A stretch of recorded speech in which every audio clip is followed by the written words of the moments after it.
Oh boy, I sure can't wait to play my favorite speed and momentum-based mascot platformer, Sonic the Hedgehog. I wonder what fun adventures await us today.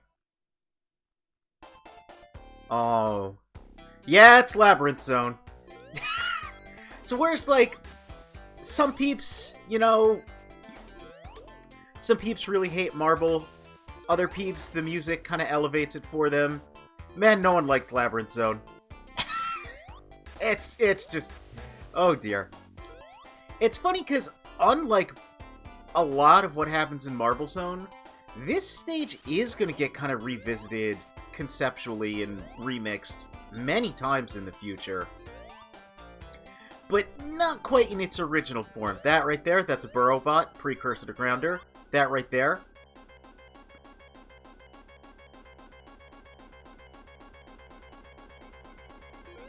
Yeah, that's drowning. That's the sound you're going to hear in your nightmares.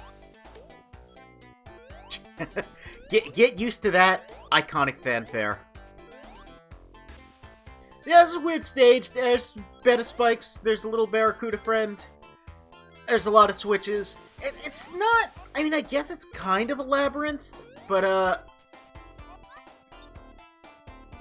it's more like a horrible mess of, like... See, look, there's a wrong path. There's no Minotaur, though. I feel like the Minotaur... kind of the most important part of a labyrinth.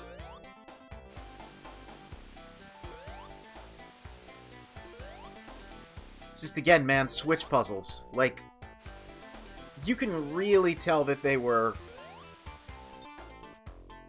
experimenting and didn't really have a feel for what Sonic gameplay was quite yet. Which, again, makes sense. You know, this is their first attempt, and for a first attempt, like, it's really good. Sonic 1, you know, it launched the franchise for a reason. But, man... comparative to what the series eventually became, it's definitely, I mean, what am I even doing here? We got conveyor belts with little rocks, we got more switches, more walls, star post, spear, here they poke us in the jug. Not a fan in the slightest. Little crystal formation here. It's very nice. I will say I do like some of the decorative elements of this stage. Like, see that little spear behind the vines is pretty cool. The little face carvings are very neat. The crystals. We'll be seeing the return to a lot of these elements in the next game. Oh, no. Oh, how will I... Yeah. Yeah, see, look at them. They're really neat. We got some, rose quartz and some laplace darkness. I don't know crystal names. They all look like just shiny cool rocks to me. Hey! Here's a friend we're going to be seeing revisited in the future. An uni-uni, I believe is what it's called in Japanese. Or an orbinaut in the English language versions. Basically like a sea urchin that shoots little spike balls at you. Oh, here's Sonic's little powerful balancing animation, and this... Yeah, I don't know. It's like a... I don't know what creature that is.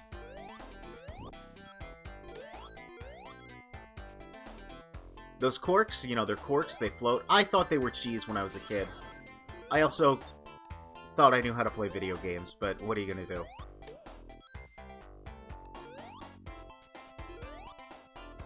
I mean... There's not much to say about this stage. It's not very exciting. I think that's kind of the big problem with it. I mean, look at this. This was been 4 minutes of gameplay. And it just was kind of there. It's like, yo, do you want to do some rudimentary platforming underwater? And I'm like, not really, but I guess it's better than playing Pit Fighter. Act 2! Another thing to point out about this stage is you notice it's very block-like construction. There's very few slopes, and when there are slopes, it's just kind of for stuff like that. There's an invincibility over there. I just didn't grab it. Orbinaut. Let's Orbinaut. There's lots of monitors getting rings that I'll eventually lose. Here's sus by fall mates. Don't... This is not a musical, alright? This is clearly... Wow. Clearly it's a suspense thriller because... Okay, that 2? That 2 lasted like a little bit too long and that scared me. Oh no! That's not supposed to happen! Burrowbot stuck in the pipes. Gotta hate when that happens. Oh, this part! Okay, so this is a... Wait, is this it? Yes, it is. Okay, so this is another one of those things, never revisited ever again, and it's super weird. So you got this weird block construction again, not a lot of slopes in this stage. Just all these weird single tile shenanigans. You got this thing you can't get past, so you're like, okay, you know, I've seen these doors a couple times. The game's trained me up to this point to look for a switch.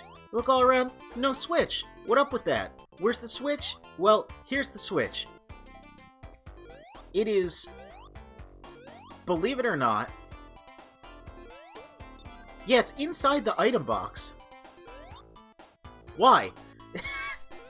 That strikes me as something that, like, during development, they realized they could do. And they were like, yeah, you know what? Let's just put that in there somewhere.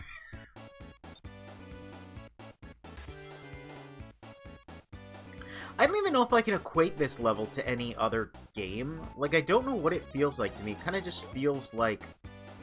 Oh yeah, that's a platformer.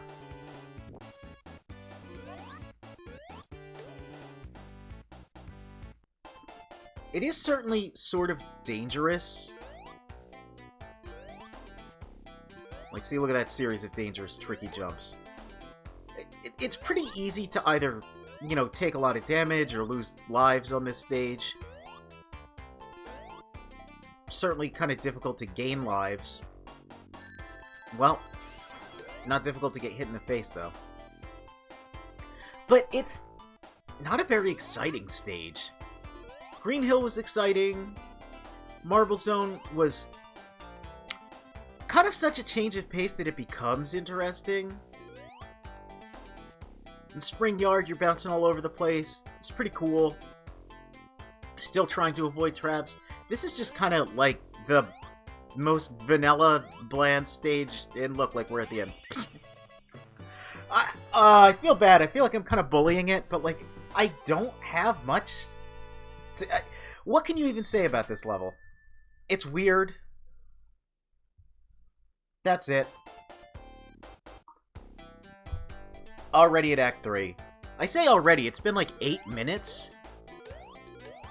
But again, nothing's real. I mean, this is kind of exciting. Go down this slope. If you don't jump here, you miss the shield. You don't jump here, you miss the switch. Hit the switch. Hear the rumble. Moves the wall, you can progress forward. That's kind of a neat gimmick, and we will see that revisited in the future of the series. But, that's kind of the most exciting thing. Like, yo, do you like awkward spear jump? Because, well, if not, I got bad news, friend.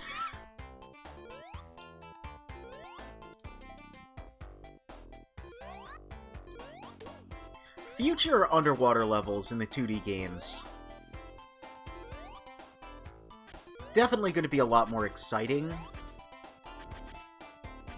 Then once you get to, say, Sonic 3, there's water in basically every level. But yeah, this, like, it feels... It's weird to say, because this is, like, level design straight out of 1991, but it feels like a ROM hack.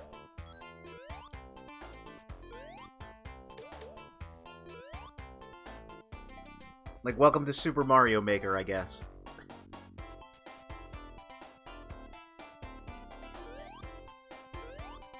Everything's just kind of an awkward jump, a weird thing.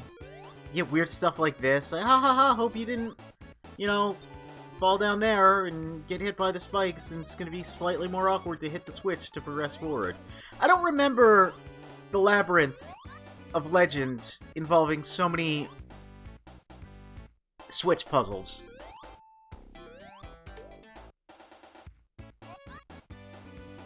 Like, I know it's a tricky maze filled with traps and nonsense. Star Post.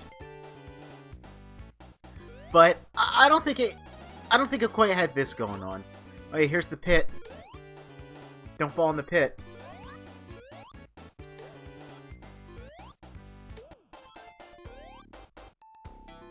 More switches. It just switches. It just switches everywhere. It's not even really like a water level. It's more like a hit the switch, try not to drown level. In the prototypes of Sonic 1, I think even in the final release, there's a monitor that has goggles that just doesn't do anything. And originally Peeps thought that was going to be an equivalent to the bubble shield, the bubble barrier from Sonic 3. But supposedly... Oh yeah, and there's sprites for goggles to fit over Sonic's face as well. And yeah, Peeps thought that would be an infinite oxygen power-up.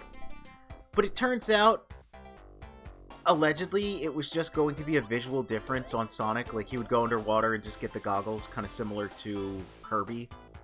Star Post. Yeah, I don't know. I think that's kind of interesting that that was planned but never went anywhere. Hey, speaking of things that don't go anywhere. So yeah, weird level with really weird rudimentary platforming. You want to see, like, a non-boss encounter? That honestly is... It's tricky, and I might die. But... I mean, it's just weird. Yeah, there's Teddy Roosevelt there. He's trying to escape our wrath. You know, our war crimes and atrocities that we've been committing ever since Green Hill. And he's just given up, man. He just wants to preserve his life. He wants to get out of here. He's not even attacking us anymore. Who really is the villain? Honestly, it's him. It's him. It's not us.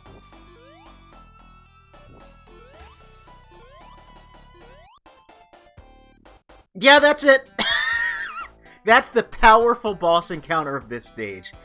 Man, Labyrinth Zone, it's just like a weird pit stop. That's all I can really say about it.